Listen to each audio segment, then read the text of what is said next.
Olá, vamos começar uma aulinha aqui sobre a água no planeta Terra, voltada para o sexto ano. Essa aula é baseada no sistema Trilhas de Ensino da FTD. A água e os ambientes da Terra. Nesse gráfico a gente consegue ver que a Terra ela é composta por 77% de água e 23% de solo, ou seja, de continentes. Eu queria que vocês observassem essas imagens aqui, e aqui a gente consegue ver que a água no nosso planeta está presente nos 3 estados físicos: sólido, líquido e gasoso.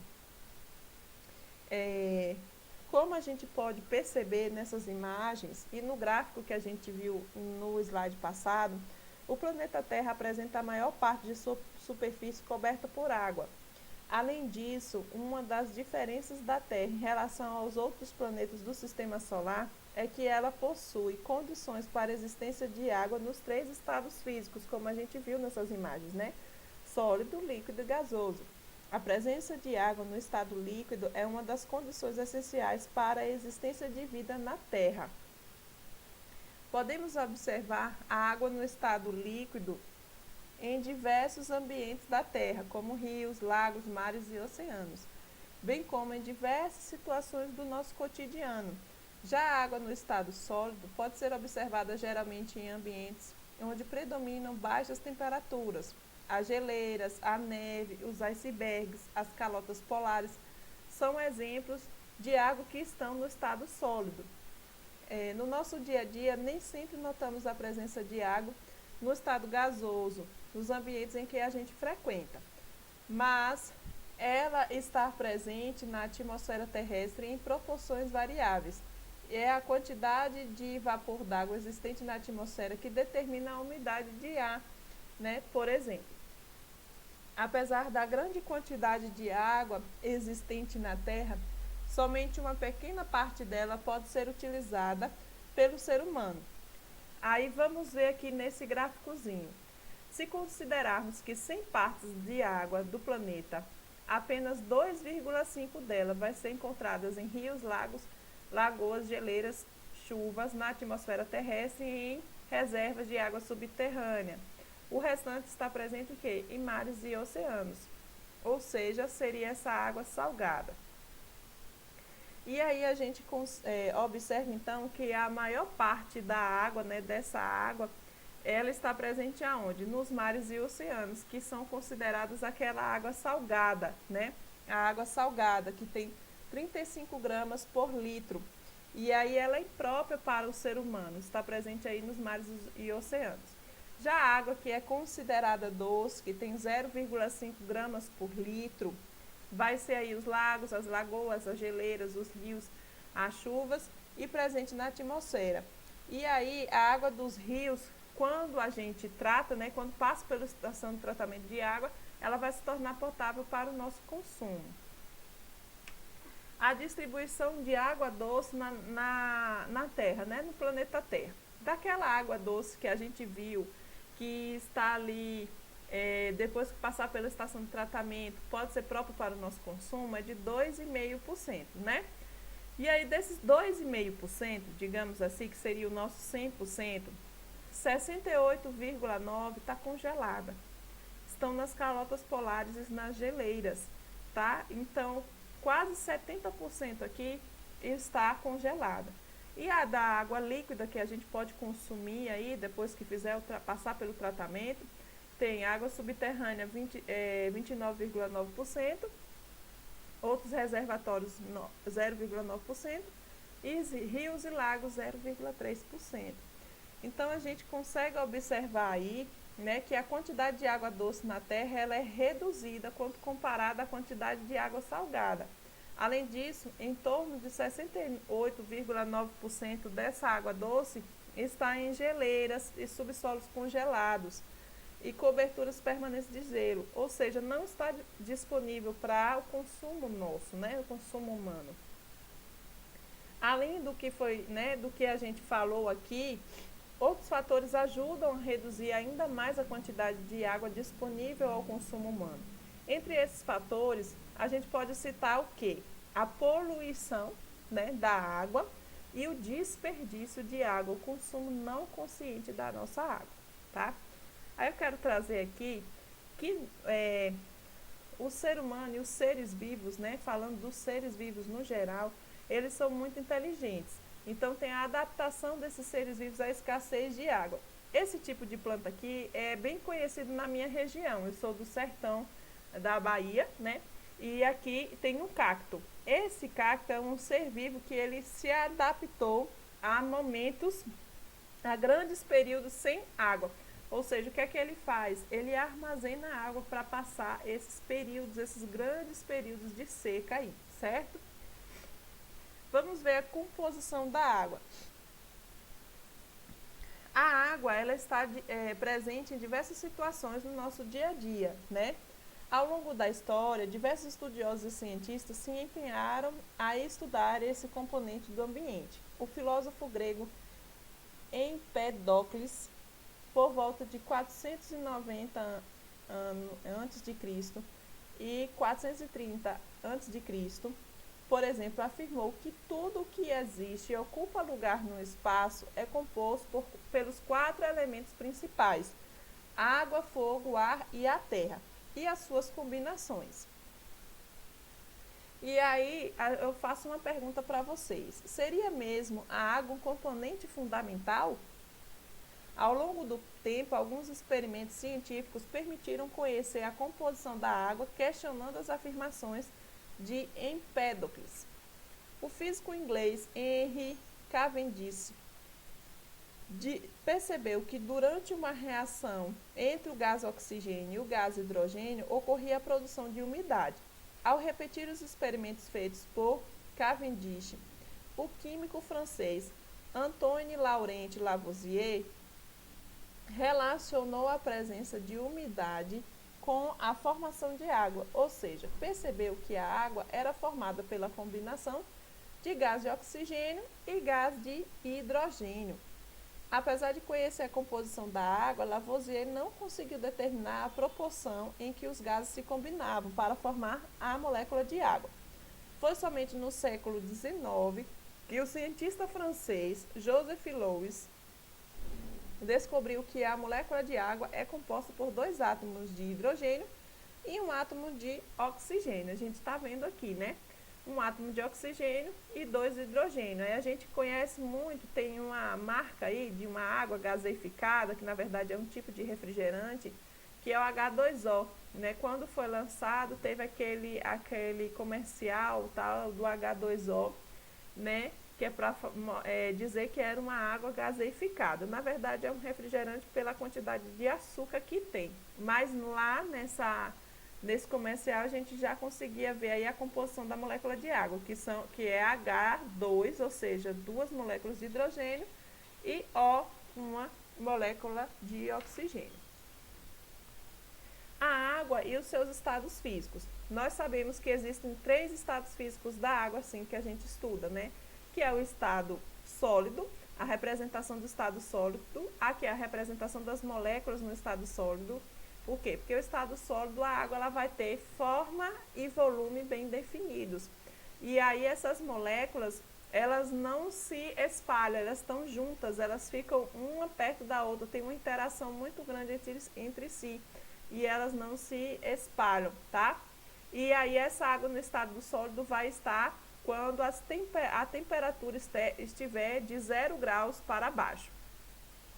A água no estado líquido, aqui está a representação das moléculas no estado líquido. A gente sabe que a água no estado líquido tem volume definido, mas não tem forma definida. Então, se eu colocar esta água em uma jarra comprida, 1 litro de água em uma jarra comprida, esse litro de água ele vai se adequar a essa jarra comprida. Se eu colocar 1 litro de água numa jarra mais larga, essa água ela vai se adequar àquela jarra mais larga, ou seja, vai ter 1 litro de água, aquele volume definido de 1 litro de água, mas não vai ter forma definida, porque ela se adequa ao recipiente onde é colocada. E aí as moléculas elas têm uma interação um pouco maior entre si do que com relação ao sólido, né? E aí a água em estado líquido, ela está entre 0 graus e 100 graus Celsius. Aí, no estado gasoso, a água no estado gasoso, as moléculas elas vão estar bem distantes entre si. e a água em estado gasoso não tem forma e nem tem volume bem definido. Então, se eu colocar o vapor d'água em uma garrafa de 2 litros comprida e uma garrafa de 1 litro larga, esse vapor ele vai se adequar a todo o recipiente, porque ele não tem nem forma e nem volume bem definido. E a água no estado de vapor começa a ir acima de 100 graus Celsius. Aí a gente vai estudar as mudanças no estado físico da água. Solidificação. O que é que acontece? Aqui ele deu o exemplo, né, da pessoa que está colocando uma forma de gelo no congelador. A água ela estava em estado líquido. Quando ela entra essa forma de gelo em estado líquido ali, que está cheio de água, entra no congelador, a água vai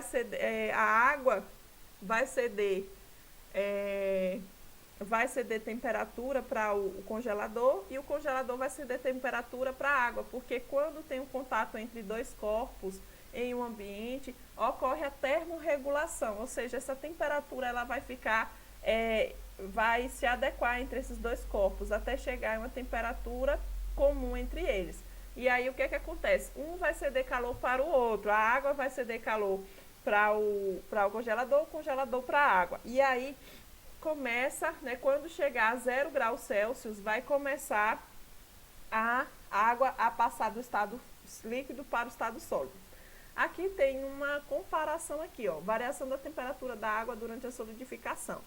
Aí tem, a temperatura estava 20 graus Celsius, ou seja, estava em estado líquido, e aí com 20 minutos lá dentro do congelador, ela chegou no estado de na temperatura de 0 graus Celsius. E aí sim, ela começa a passar do estado líquido para o sólido.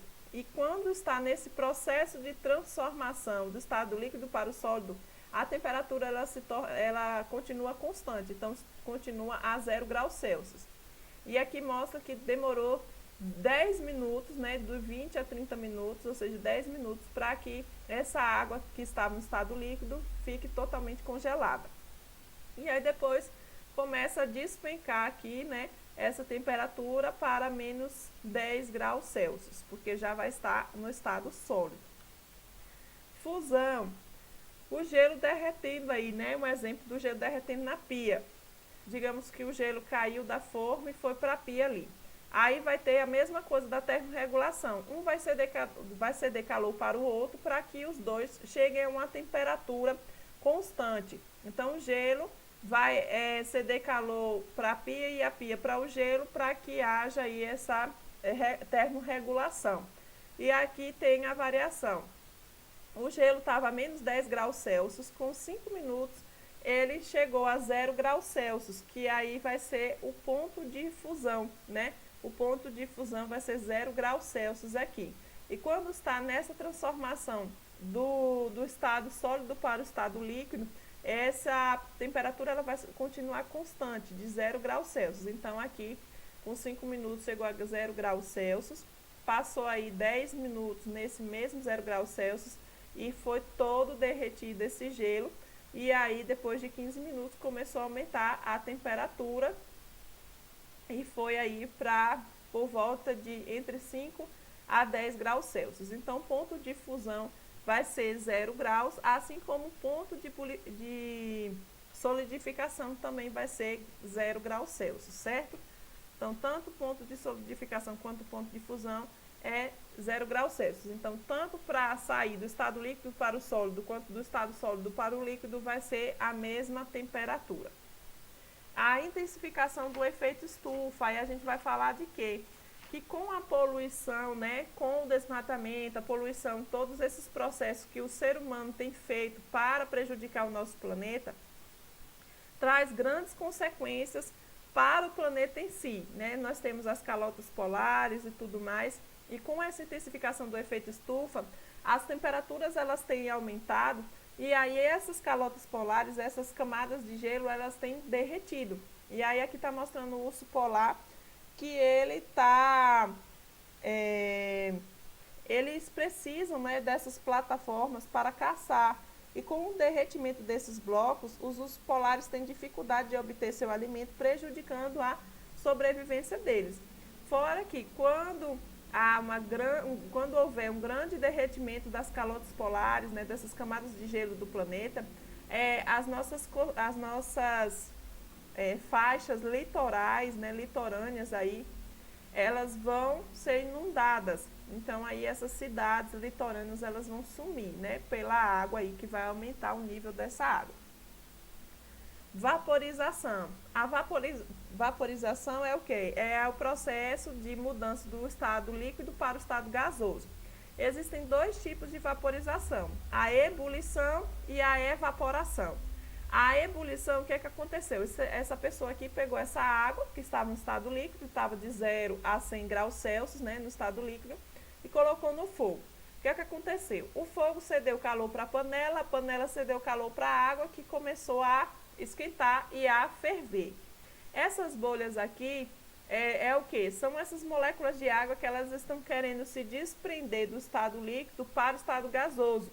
E aí não consegue, e aí forma essas bolhas aqui, certo? E quando chega a 100 graus Celsius, vai começar essa mudança do estado líquido para o estado gasoso. Vamos ver aqui no gráfico, né? Mostra aqui, ó.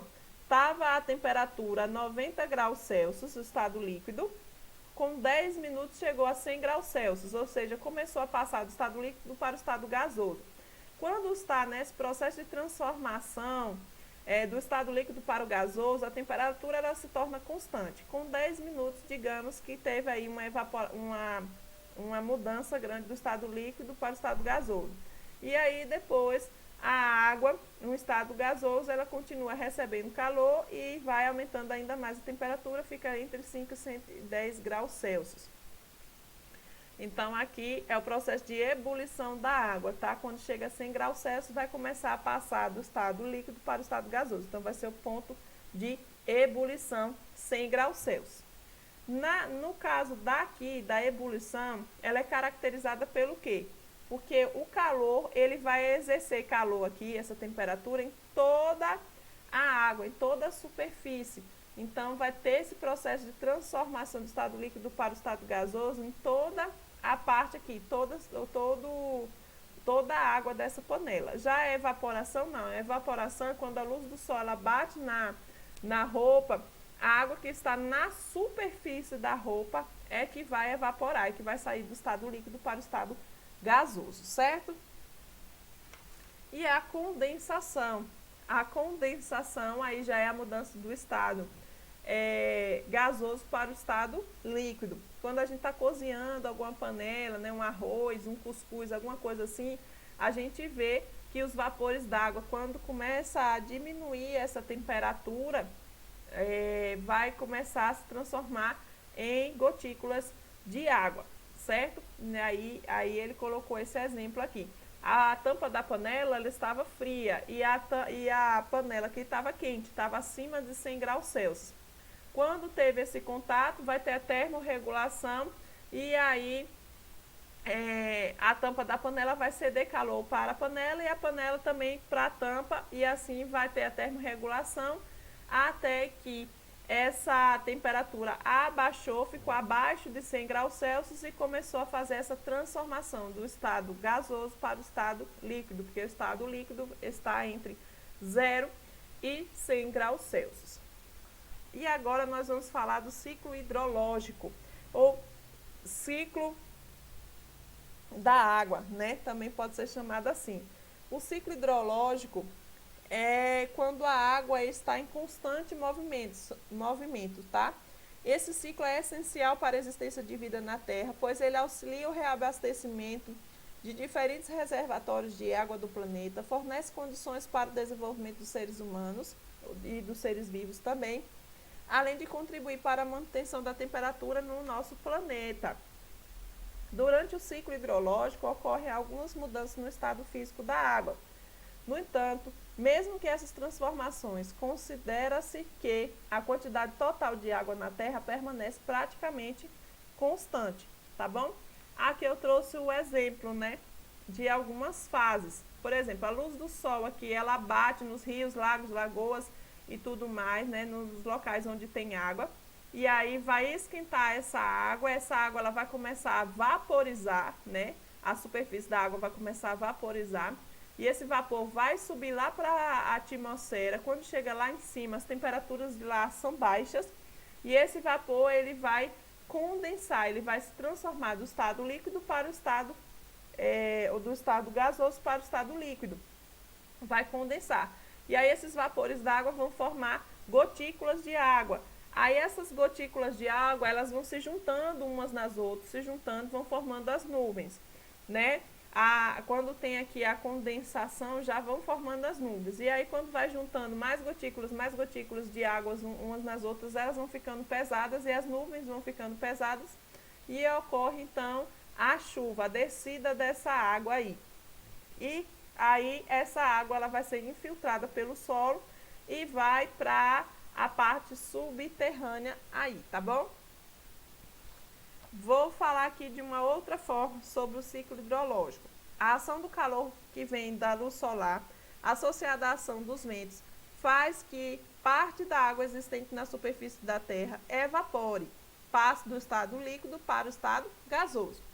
Por ser menos densa do que o ar atmosférico, a água do estado gasoso vai subir para a atmosfera terrestre. Ao encontrar regiões de baixa temperatura na atmosfera, a água no estado gasoso vai condensar, formando pequenas gotas de água no estado líquido. Essas gotas vão formar as nuvens.